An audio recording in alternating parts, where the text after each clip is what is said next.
if they were in the hospital, the patient either got better on his own or passed away. And when we went in there, we were being treated like interns again. I used to get all kinds of nice little Christmas presents, bottles of wine, pictures put on the wall, guests to play golf at the country club with them. But then when we were not a referring physician anymore, and we were working in the emergency room, the wine stopped, the pictures stopped, the invitations to the country club stopped, because we weren't contributing to the surgeons and internists' coffers anymore.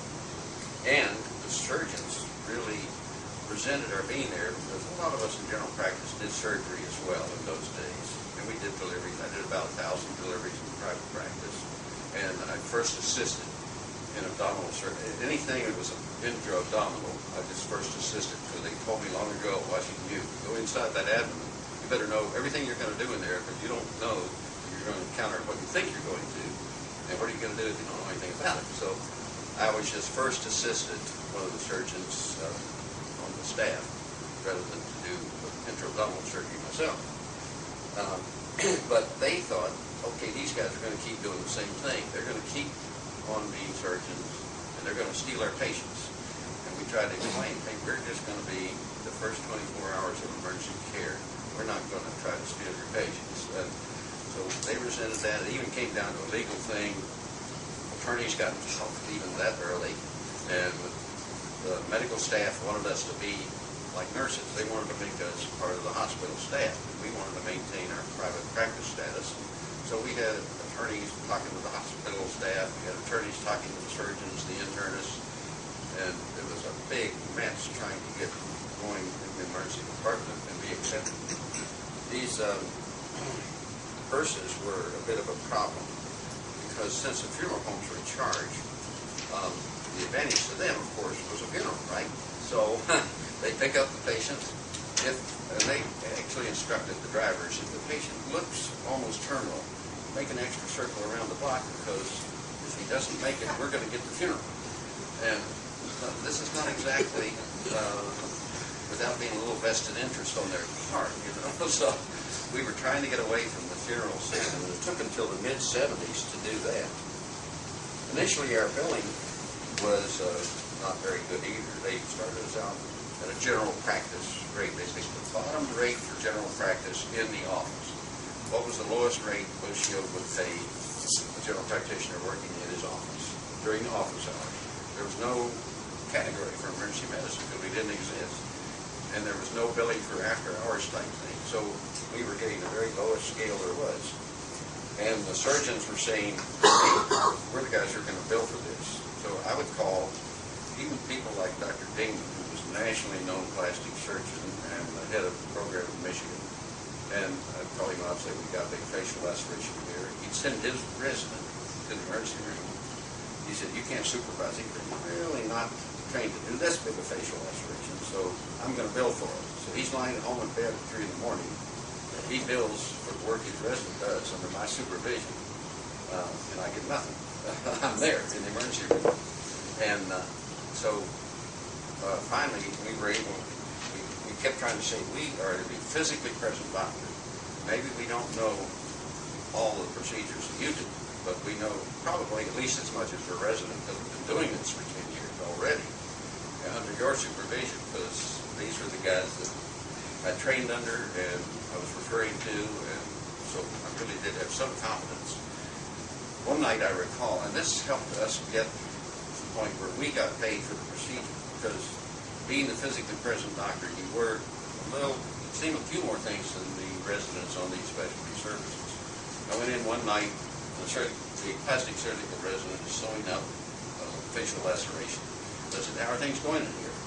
And he said, it's wonderful, because this is a bloodless field. I can see everything. Bloodless field in the face? This just isn't so, you know. I said, what is blood pressure? And he said, I don't know. And he's sewing away on his face, you know. And I said, I had the nurse take the blood pressure. And I said, this guy's in shock, you know. And I said, I'll tell you one, I'm sorry I said this. And I said, I'll tell you one thing. If you finish what you're doing, he's going to look wonderful in his casket. And I said, do you mind if we get him out of shock and then you finish your surgery? So at that point, we tried to point out nationally But we do have a place in the emergency room, even if it's only in a supervisory capacity. We don't know as much as all these guys that are coming in and doing it, but we see the big picture better than the guys in the restricted areas. So that kind of gave us a little spot to be. And so we thought, now we're finally going to get paid. But at the same time that we did that, Blue Shield cut its payment to us from $15 to $7.50, of which this accountant was taking 8%, so that didn't work too well. The basic cast of characters are 8 people. They all got together in East Lansing, Michigan, and since that same accountant person that I'll tell you more about later was working for all of us, billing and taking their 8%, Dr. Wingenstein, who was the Michigan father of emergency medicine in East Lansing, called Dr. Ruppke in Grand Rapids, and he said, you know, we got to make some kind of a national organization out of this, because it's just not right that they're getting better care in the battlefield and they're getting in the hospital. So we all got together. He called us up, called Miss Maribel Leas, who was the accountant, and said, who's the head doctor for each group in Michigan? Well, there were 6 groups. So Dr. Wingenstein and his partner, Dr. Nackthor in Lansing, John Ruppke, John Rogers from Livonia, actually, if we put it in there, Dr. Rathburn from Pontiac, the Pontiac plant, and his partner, Blankman, Dr. Lingenfelter in Ypsilanti, and myself. Actually, Dr. Iverson was the doctor called for the meeting, but prior to the meeting, he had a heart attack on a Saturday night, and I never forget it because I took care of him that night. When they brought him in to put him on the gurney, didn't get it set up right. He's sitting kind of half upright, having his myocardial infarction, and the whole top of the bed fell down. And I thought, well, that didn't exactly help his myocardium. Didn't help mine either. So the next weekend was the meeting. I was due to go to it, but instead of myself, my partner George Fink was the one off duty. I was the one on duty. I just had a heart attack and couldn't go, and George ended up being the one that signed the initial document. I'm always sorry I didn't get to sign that thing. Other significant people at that time, of course, Dr. Mills was still in Virginia. Dr. Lylemeyer down in Fairfax, Virginia, was also involved in the Virginia program. He got interested in that. And some people that you may know, Dr. Bruce Janiak, who became our first resident in the 1970s, and Dr. Judy Tintinelli, who wrote the first really good medical text, along with Dr. Ron Crone, again from Michigan. So this was our real start with our little cast of characters. And we could call us a band of brothers. That maybe wasn't exactly accurate, because, you know, brothers get together, but brothers also fight. And so, but we did band together in some emergency position because we were trying to battle the opposition of the specialists and hospital administrators, but we also fought like real brothers, as I stated here. But we did come up with a consensus opinion. We can't become a specialty unless we can define our content, because the big beef against us was from all the surgeons. They'd say, well, you guys don't have any body of knowledge. You're just a location. You're not a specialty.